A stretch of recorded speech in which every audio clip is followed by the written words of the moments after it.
El portal informativo de Fundación para la Promoción del Altruismo, institución de asistencia privada, presenta El lado humano del periodismo, un servicio de anunciación, comunicación altruista, compromiso y servicio. Hola, ¿qué tal? ¿Cómo están todos ustedes? Me da mucho gusto saludarles. Esto es Anunciación TV y vamos a hablar de un tema que nos interesa a todos, especialmente a América Latina, México.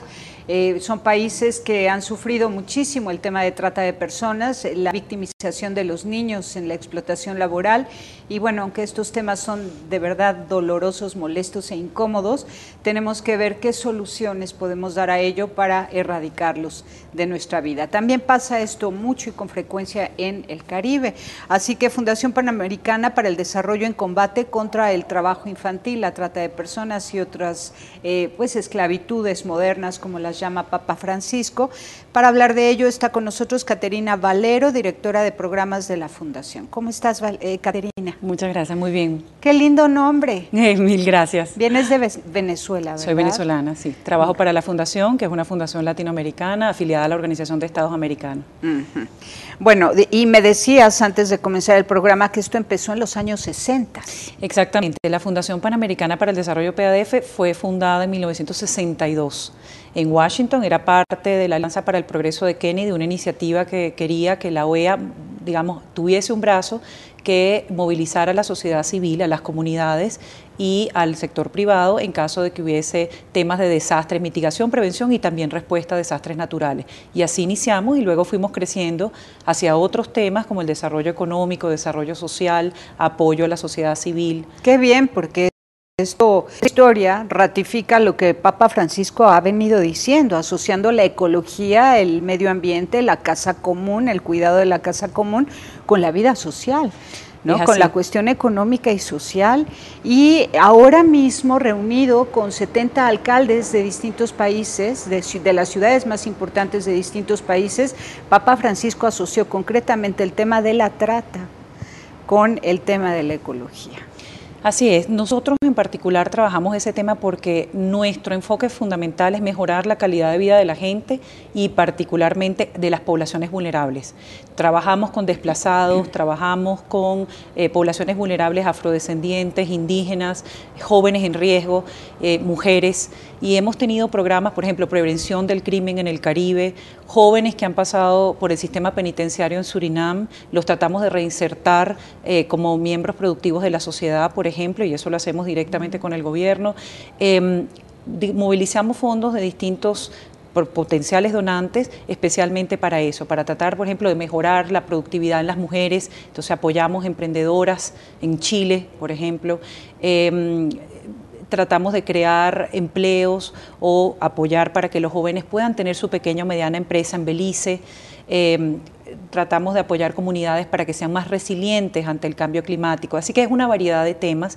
Y en México en particular, pues estamos iniciando nuestras actividades. Hemos venido haciendo algunas desde 2011, pero estamos constituyendo nuestra asociación, la Fundación, acá en México. Para también. ya tener una representación en México y trabajar en forma permanente. Exacto. Ahora, ¿cómo hacen los diagnósticos para saber qué respuesta dar a cada necesidad según la geografía, el ambiente, la economía, el estilo de vida, la cultura, la cosmovisión de cada pueblo?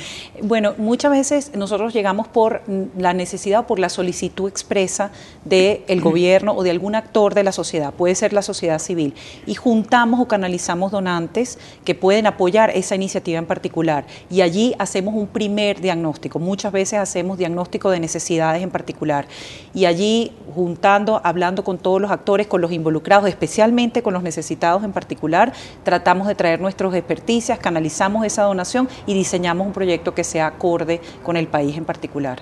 Ahora, tus grandes adversarios son aquellos que se adelantan a tu propósito de provocar el desarrollo humano conforme y con base y con respeto al estilo de vida de los pueblos originarios, cuando se trata de indígenas, por ejemplo, o campesinos, y resulta que llega una minera, por ejemplo.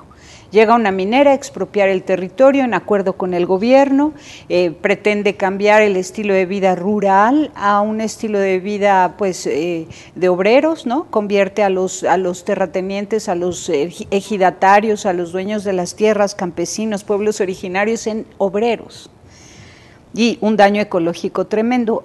¿Logras algún camino para combatir esa invasión industrial? Nosotros hemos trabajado, por ejemplo, en fronteras, hemos trabajado, que es donde justamente, cuando mencionabas la trata, es la zona, una de las zonas más sensibles al tema de la trata, donde ocurre o hay más recurrencia del tema de la trata. Nosotros hacemos mucho responsabilidad social corporativa también, sentarnos con esas empresas para poder generar conciencia sobre el daño que se puede generar o sobre cómo generar que eso se convierta en una oportunidad positiva para que mejore la comunidad. Nos sentamos con las comunidades directamente para entender cómo se les está afectando, para luego recanalizar hacia una mejora de la calidad de vida de la comunidad en sí misma. Lo hemos logrado. Digamos. ¿Qué tal si haces una denuncia concreta de cómo es cierto que la minería trae consigo también prostitución y trata? Y uno dice, ¿pero qué tiene que ver una cosa con la otra? Tú que has sido testigo de historias que te han denunciado precisamente pidiéndote ayuda, cuenta el fenómeno. Nosotros digamos, de la manera como actuamos, yo creo que los países generalmente son los que hacen su propia concientización sobre los problemas locales y nacionales. Y nosotros somos muy respetuosos de ese diagnóstico, digamos, de carácter nacional y local. Lo que nosotros usualmente hacemos es generar una campaña, y eso fue lo que hicimos en el 2011 en México, una campaña global, donde tuvimos actores del sector público, del sector privado, de la sociedad civil, en la cual denunciamos el fenómeno, cuál es el concepto, qué es lo que está pasando con la trata, cuántas personas están siendo víctimas de la trata, e hicimos campañas mediáticas audiovisuales que llegaron a unos 8 millones de personas. Sin mencionar países ni empresas, pero sí explica el fenómeno, ¿qué relación tiene la minería con la trata y la prostitución? Hablamos en general de los trabajos que pueden ser, y hay una variedad de trabajos respetando lo que la Organización Internacional del Trabajo dice como trabajos forzados. Y esos incluyen una serie de industrias amplísimas. Y básicamente lo que decimos es, tenemos que evitar que haya explotación del ser humano en cualquiera de estos trabajos que pueden ser forzados. Pero ¿cómo se da la trata? Es que yo no lo entiendo. A mí me gustaría mucho que me digas cómo se da la trata en un contexto de explotación minera, cuando en un territorio donde antes todos eran agricultores, familias unidas, una organización social, pues con base en principios, valores y tradiciones que mantenía pues un control social espontáneo en el entorno comunitario. Y de pronto empieza la explotación minera y con ello empieza la prostitución y la trata. ¿Cómo es posible que se dé eso? Trata de explicarme el fenómeno. Les invito a ver una página que desarrollamos con todo un kit que tiene toda la información de qué es la trata y cómo esa trata ocurre. Se llama tuvozcontralatrata.org. Allí explicamos que hay mucho de convencimiento. Inicia con familias fragmentadas, con familias donde no hay supervisión de padres. Donde hay migración. Donde hay muchas veces migración, donde hay falla en la calidad de vida porque no tienen acceso suficiente o a un empleo digno o acceso sencillamente a un empleo ninguno.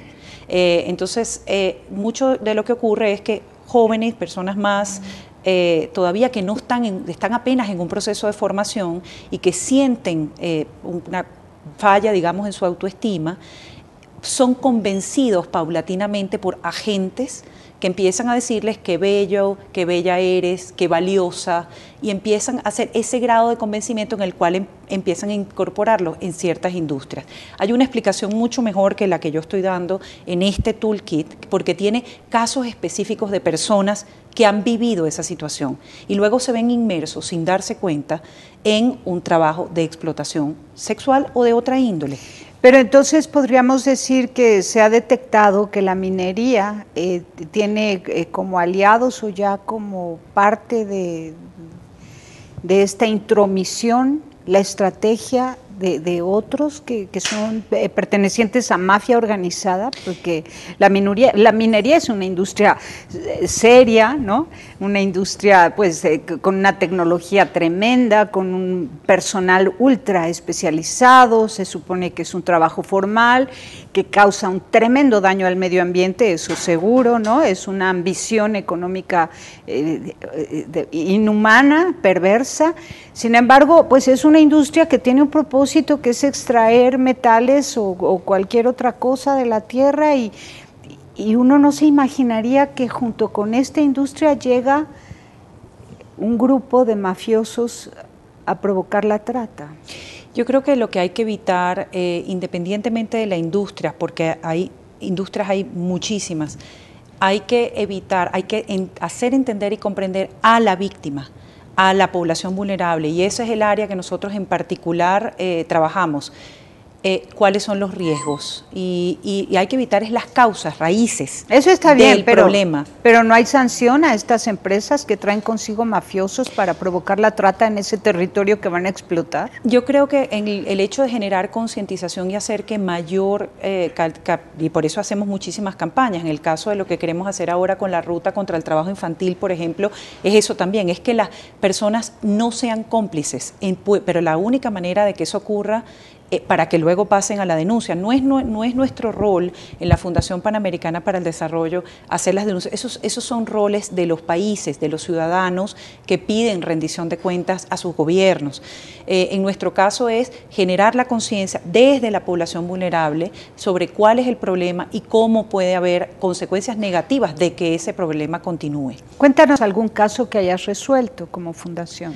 Nosotros con estas campañas, hay muchísima gente que en particular, no solo con las campañas, con los programas de desarrollo en general, personas que antes tenían un ingreso, por ejemplo, de $100, a partir de una alianza o de distintos sectores juntos para trabajar un programa de educación, tienen $1,000 al año. Estamos hablando de situación de pobreza, de grupos que, por ejemplo, no tenían acceso a un empleo digno. En Haití, por ejemplo, hemos canalizado fondos de la diáspora haitiana que vive en los Estados Unidos para que inviertan en Haití. Hoy en día tenemos en pequeña y mediana empresa, hoy en día hay 32 negocios de jóvenes y de no tan jóvenes que han querido invertir en su país y donde, por ejemplo, la primera tablet ensamblada en Haití ha sido creada, ha sido fundada gracias a un emprendimiento canalizando fondos. Esta persona que antes no tenía un empleo, hoy en día tiene una industria que está exportando. Entonces, si hay un cambio, si hay una calidad de vida, lo que hay es que, bueno, invertir, tratar de identificar dónde está la actitud, las ganas de emprender, dónde están los fondos y tratar de juntar esas dos voluntades. Muy bien, y así se impide que se dan fácilmente a los propósitos de los industriales que llegan con engaños. A propósito de la minería, habría que ver, o del fracking, habría que ver esta película que se llama La Tierra Prometida. Se las recomiendo muchísimo. Vamos a un corte y regresamos.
Continuamos en Anunciación TV.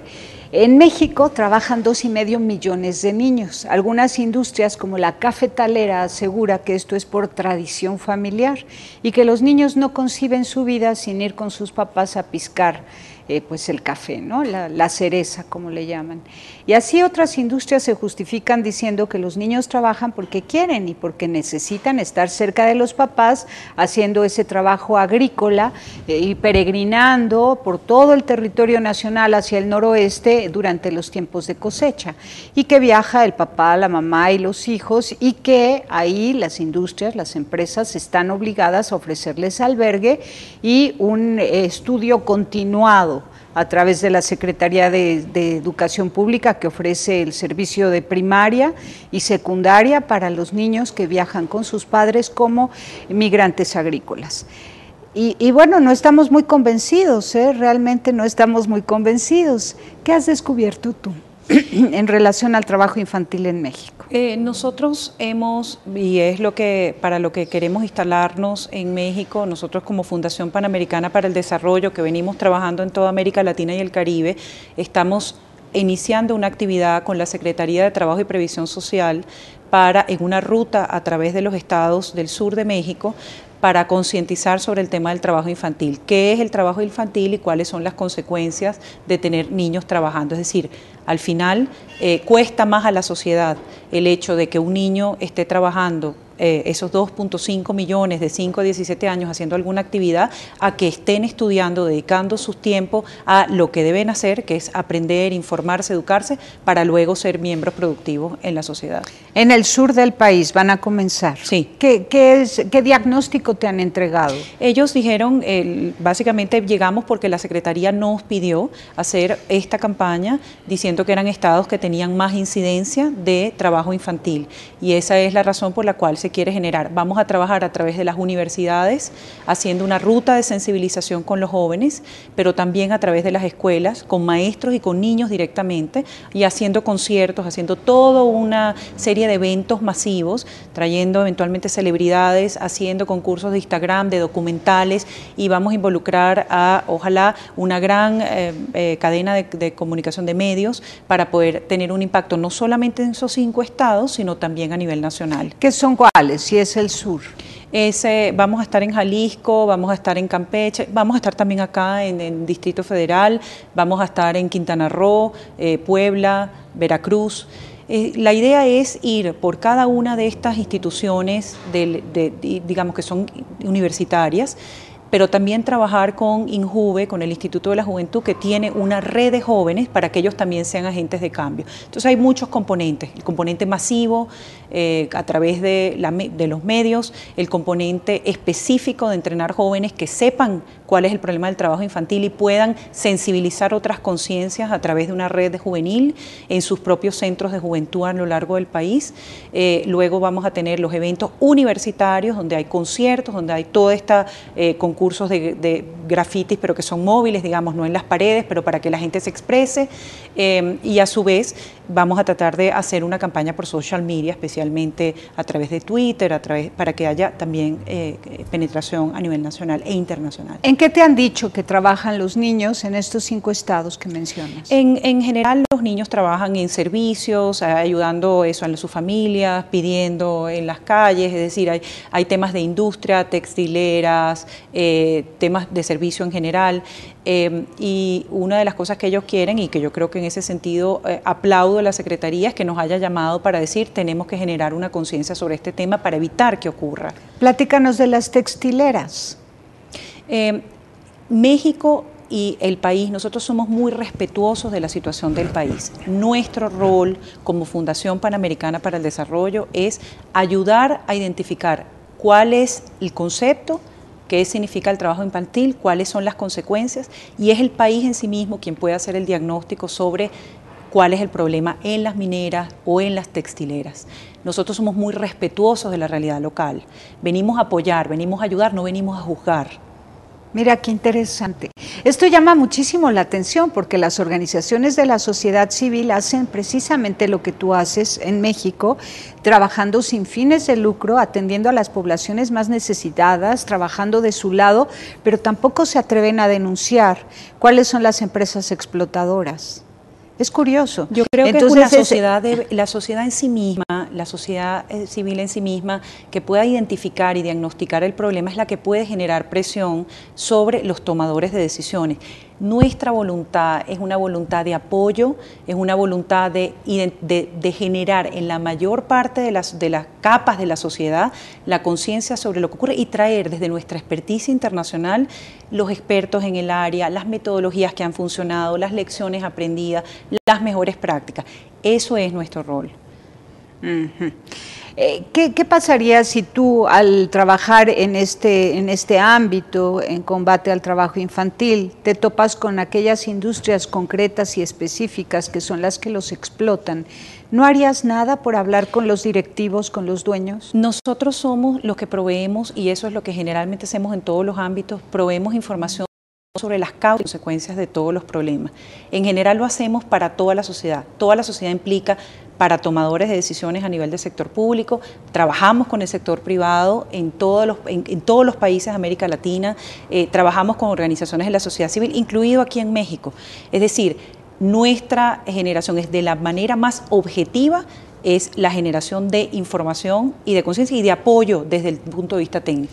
Te lo pregunto porque hay quienes dicen, y gracias a las investigaciones que han hecho, que hablar de combate a la pobreza es insuficiente, incompleto, que de lo que hay que hablar es de combate a la opulencia, para que en verdad se derribe este concepto de pobreza tan lacerante en el que están inmersos millones, en este caso de mexicanos, más de 80 millones.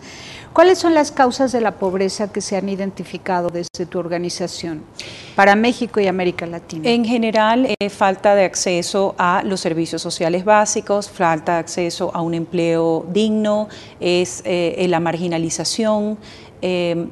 Parte de lo que nosotros hemos querido hacer justamente es atacar ese problema a través de la generación de ingresos, apoyarlos en la generación de empleo, por ejemplo, para que tengan una mejor calidad de vida.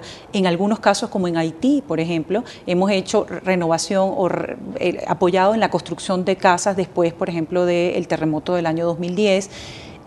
Tenemos una metodología de procesos participativos con las comunidades donde deciden cuáles son las prioridades y juntamos a las autoridades de orden local para que junto con la comunidad identifiquen y lo pongan en sus planes de desarrollo local, y de esa manera hemos, por ejemplo, reconstruido una urbanización completa llamada Delmas 32 que incluye desde vías, casas, paneles solares, actividades comunitarias.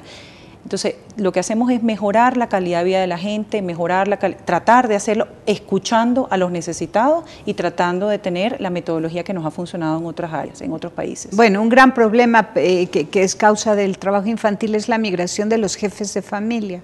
¿Qué haces para propiciar que se queden en su comunidad y no aspiren a irse a trabajar a Estados Unidos? Nosotros hemos apoyado, por ejemplo, en el caso de Honduras, estuvimos hace poco tratando de generar empleo, porque creemos que lo más importante es atacar las causas del problema, pero también tratamos de ayudar desde el punto de vista de la respuesta. Y ahí en Honduras hicimos un par de cosas, por nombrar alguna. Tuvimos un programa de reducción de riesgo en una comunidad llamada La Canán. Involucramos a la comunidad, muchos de estos jóvenes que querían migrar, para que tuviesen un empleo para la reconstitución de las rutas de evacuación. Equipamos comités para que pudieran ser comités de emergencia que funcionaran activamente en caso de un desastre en una zona que era muy escarpada y muy complicada de subir y bajar dentro de Honduras. Eso retuvo, digamos, a padres de familia dentro de sus casas al tener un empleo. Pero adicionalmente en San Pedro Sula enviamos asistencia humanitaria a los retornados, es decir, gente que se había sido devuelta desde la frontera de los Estados Unidos. Yo personalmente visité muchas de las zonas donde estaban llegando estos niños, me di cuenta que muchos de los albergues no tenían suficiente capacidad en su momento. Hablamos con las instituciones gubernamentales, hablamos con el sector privado, y una de las causas que identificamos era, bueno, en vista de que esto es una ola migratoria tan grande, apoyar con comida, con arroz fortificado, con papa deshidratada, que podía, porque hablar con ellos decían necesitamos ayuda, porque esto es una cosa inmediata, coyuntural, para lo cual todavía no estábamos preparados. Eso ha ido mejorando, pues se ha ido mejorando todos los procesos, pero entonces es una manera de decir, hemos apoyado las causas, hemos apoyado a su vez el paliativo, si se quiere, del problema. ¿Cuál es la propuesta central de la Organización de Estados Americanos para combatir la opulencia en América Latina y el Caribe? Vamos a un corte y nos cuentas. Volvemos.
Continuamos en Anunciación TV tratando de entender qué es lo que pasa, que se hace tanto y no se logra mucho, no se logra lo que queremos, que lo normal, lo natural sea ver a todos pues felices y en paz, a todos seguros con su trabajo, su tierra, su agua y su vida, en esta pluralidad, heterogeneidad absoluta entre todos los seres humanos con diversas culturas, tradiciones, sentimientos, formas de ver la vida, de pensar sobre la vida, de construir en la vida. Y entonces, pues no vemos que eso suceda, sino que vemos cada vez mayores arrebatos, mayores desplazamientos, mayores injusticias, leyes incluso que dictan la injusticia y que la avalan. Es impresionante. Por ejemplo, en México la ley minera autoriza a los mineros a que lleguen y ocupen el lugar donde encuentren oro, metales o lo que encuentren, y viva quien viva en ese lugar, tan solo porque exista ese bien material que están buscando, pueden llegar a instalarse y desplazar gente. Es impresionante. Y bueno, ahora se pretende que la fuerza pública pueda llegar y con metralletas a correr a la gente. Es una cosa de verdad peligrosa y organizaciones nacionales e internacionales intentan ayudar a la población, pero parece como que estos trabajos, empleos temporales o estas microempresas o estos servicios, pues son un buen intento, pero finalmente si no se hace nada contra aquellas otras industrias que llegan y se toman el agua de todo un río o de toda una laguna, que hacen fracking, que hacen explotación minera y otras cosas, pues parece que a ellos nadie les puede hacer nada para impedir que sigan dañando a los más pobres.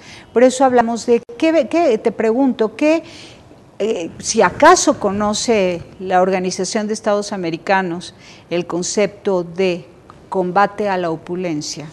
Nosotros somos afiliados, nosotros no somos la Organización de Estados Americanos, pero somos afiliados a la Organización de Estados Americanos. Y una de las cosas que ha habido una administración muy reciente, nueva, Luis Almagro es el nuevo secretario general, que ha tomado posesión hace apenas un par de meses, y ha venido con la idea de más derechos para más ciudadanos. Digamos, yo no puedo hablar en nombre de la OEA, pero entiendo que viene con un impulso de tratar de promover el desarrollo, de promover el progreso, y ha ido de país en país, lo está haciendo, a tratar de conocer las realidades y tratar de promover el desarrollo y el combate a la pobreza. Ha hablado de seguridad digital, ha hablado de más educación para más ciudadanos, ha hablado de tratar de tener sistemas para mejorar la respuesta ante los desastres naturales. Es decir, yo lo que diría de nuestra parte, nosotros hemos tenido experiencias que han sido positivas. Hemos tenido experiencia en Belice, donde jóvenes en riesgo que no tenían ninguna esperanza han acudido a nosotros, hemos entrenado y mejorado sus capacidades en distintas áreas, digamos, afinado un poco sus oficios, sus técnicas, de acuerdo a primero sentados con ellos a identificar qué es lo que quieren hacer. ¿Quiere ser el señor del aire acondicionado? ¿Quiere ser el handyman? ¿Quiere ser la persona que vende helados en la comunidad? ¿Quiere tener una pequeña tienda? Todos estos son casos reales. Y finalmente los hemos ayudado a hacer su plan de negocios. Han podido, madres de familia, con niños pequeños que no tenían ingresos, solteras, los hemos ayudado a hacer su plan de negocio, los hemos apoyado en el desarrollo de su capacidad para poder hacer ese negocio, entrenado, y luego los hemos dado un capital semilla para que puedan empezar su pequeño negocio. Y así apoyamos 16 pequeños negocios en Belice. Y dime, ¿tienen alguna alianza con organismos defensores de derechos humanos? Sí, por ejemplo, acá hemos trabajado con el colectivo contra la trata. Por ejemplo, y en el resto de América Latina en general trabajamos con organizaciones de la sociedad civil. Más de 2.000 organizaciones de la sociedad civil en la región hemos trabajado a lo largo de estos 53 años, de toda índole, de educación, de salud, de temas de provisión de servicios básicos, de defensa de los derechos humanos. En 53 años hemos trabajado muchísimos temas vinculados a desde la promoción del emprendimiento, pasando por apoyo a los valores democráticos, infraestructura. En este momento en Haití, por ejemplo, estamos con la Cruz Roja apoyando o tratando de renovar sus propios refugios para cuando haya una situación de emergencia estén los refugios suficientemente establecidos. Hemos hecho una plataforma con el Observatorio de Mortalidad Materna aquí en México, apoyado por una empresa internacional para levantar la data que hay en mortalidad materna en los distintos estados. Eso quiere decir defunciones de mujeres en el embarazo o en el parto hasta 42 días después del parto, que ocurren en el país, que podrían ser evitables, y que lo que queremos es levantar la data por estado junto con esta institución a nivel nacional en México para poder entender cuál es la causa. Y ahí hemos visto registros que necesitan ser refinados, muchas veces son clasificados de distinta manera, y esto es reconocido por México. Entonces, una de las cosas por las cuales hemos trabajado en México es porque hay un interés a nivel nacional de mejorar a su vez la data, para comprender el problema, para atacar el problema. Bueno, aquí en educación infantil y juvenil sexual hay 16,000 niños, dicen, ¿no? Y la cifra es, la verdad, no se sabe cuántos sean, porque hay 45,000 niños desaparecidos en México. Y hablan de 16,000 que sirven a la trata, o sea, a ese mercado, ¿no? Que están siendo explotados sexualmente, ¿no? Ahora, dime, ¿qué haces cuando en una comunidad se les ha contaminado el río? Cuando en una comunidad se ha producido un gran terremoto porque el fracking ha provocado el terremoto. Te lo pregunto porque me imagino a ustedes 50 y tantos años trabajando y dándose cuenta que van tapando hoyos, parchando, curando un montón de desastres sociales, políticos, económicos que causa este desarrollo industrial injusto, ¿no? Nosotros trabajamos en alianza con los distintos sectores, público, privado y sociedad civil. Ese es uno de nuestros fuertes, es trabajar multisectorialmente, además de multidimensionalmente. Y eso hace que queda la capacidad instalada y la conciencia en las distintas áreas, a 360 grados, si se quiere. Y en ese sentido, así como le he nombrado instituciones nacionales, también hay gente del sector privado que se ha involucrado con sus propios programas de responsabilidad social a hacer sanidad y agua potable y hacer que lo hacemos de hecho en algunos de los países donde queda el programa de manera permanente. Entonces, ¿cómo hacemos? ¿Por qué es el 360 grados? Porque tú tienes un Estado que es el que es interesado en la provisión de los servicios básicos, tú eventualmente tienes un sector privado que está interesado porque sus barcos atracan en esa costa o porque tienen una industria allí cuyos trabajadores son de esa comunidad y por supuesto no quieren que haya digamos una cólera que sea, por ejemplo, diseminada en la población, contaminada. Entonces lo que se hace es, ese sector privado ayuda a la construcción, por ejemplo, del sistema de agua potable y luego la comunidad se convierte en veedora.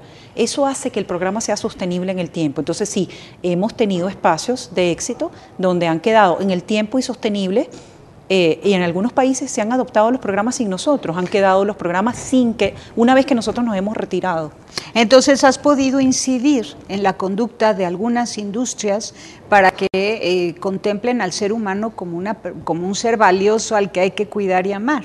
Para nosotros el desarrollo está centrado en el ser humano. Nuestra misión es mejorar la calidad de vida de la gente, es generar espacios de excelencia, si se quiere, en el ámbito de una comunidad. Y lo hemos logrado involucrando a todos los que están alrededor del problema.